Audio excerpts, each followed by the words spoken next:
ఇప్పటికీ అమ్మతో అక్షయ్ని పూర్తిగా వదిలేసిరా నా భార్యగా అంగీకరిస్తాను అని అంటూ ఉంటాడు. అందుకే నేను ఆ రూపంలోకి వెళ్ళిపోవాలని అనుకోవడం లేదు. అమ్మకు ఎటువంటి చెడు బంధాలు లేవని నాన్న తెలుసుకున్న రోజున అక్షయ్ కావాలి, చూడాలి అని కోరుకుంటాడు. అప్పుడు నేను ఆ రూపంలో ఉంటే బాగుంటుంది. ఆ సమయం ఎప్పుడొస్తుందో, ఈ రూపం నుంచి ఆ రూపంలోకి ఎప్పుడు వెళ్తానో ఏంటో. అమ్మా నాన్నలు తొందరగా ఒకటయ్యి నేను ఆ రూపంలోకి వెళ్ళిపోయి ఇద్దరితో ఆడుకోవాలి. ఇద్దరి మధ్య పడుకుని వారు జో కొడితే నిద్రపోవాలి. ఖచ్చితంగా నీ వంశానికి నీ పాత రూపం అవసరమవుతుంది. ఆ రూపంతో పలు దైవ కార్యాలు జరుగుతాయి.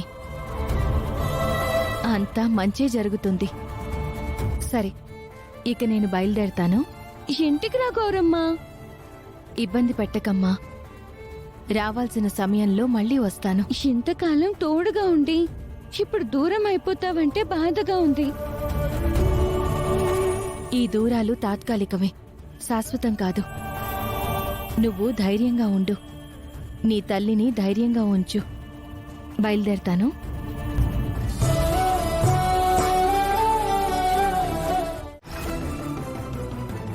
అవునా, ఇంటికి తీసుకుని రాకపోయావా?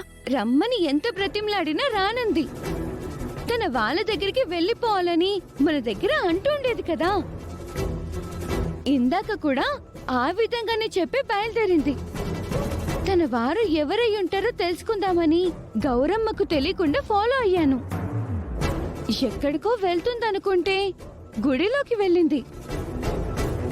నా కళ్ళ ముందు కనిపించినట్టే కనిపించి అదృశ్యమైపోయింది. గుడంతా వెతికాను, అయినా కనిపించలేదు. ఏమైపోయిందో అర్థమే కాలేదు. ఇప్పుడు నాకు అర్థమైందమ్మా.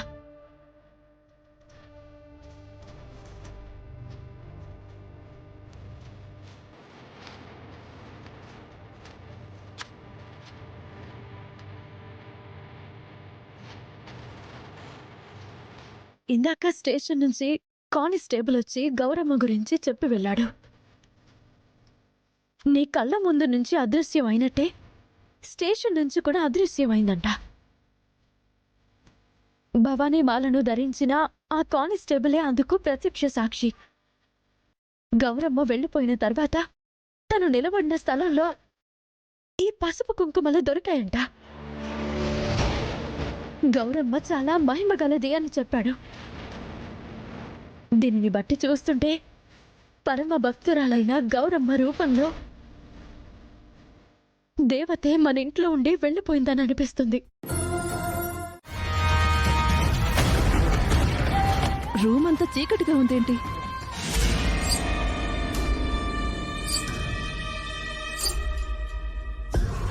గజ్జల శబ్దాలు వినిపిస్తున్నాయి. సైలెంట్గా ఉండు.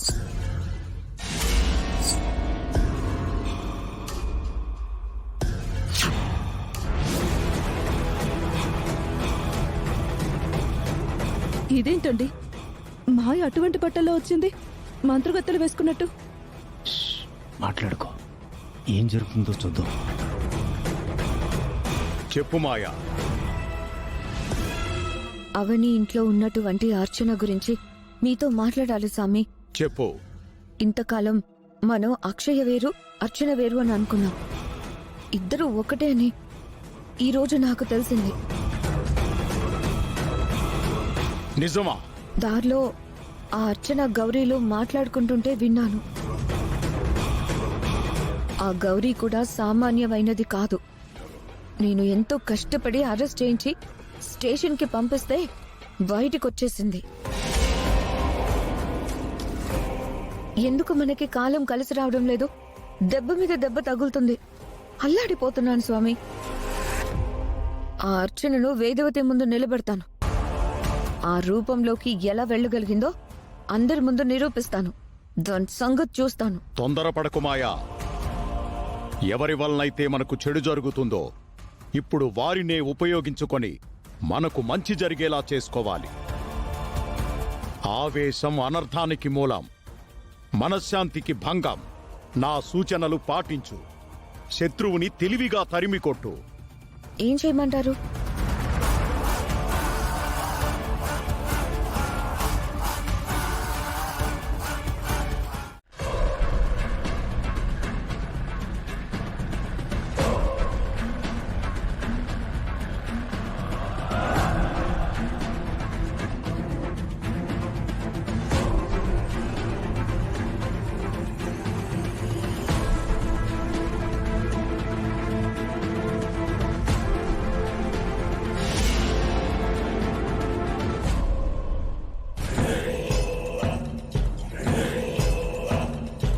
హలో, ఏమైందండి? సార్, సార్, లేవండి, మిమ్మల్ని. ఎండ దెబ్బకి స్పృహ కోల్పోయి పడిపోయినట్టున్నాడు.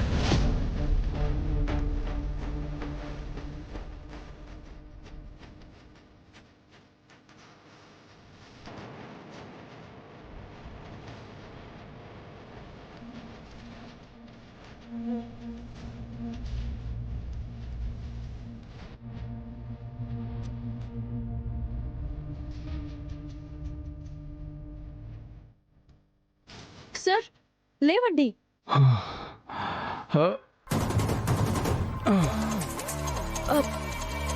వాటర్ తాగండి.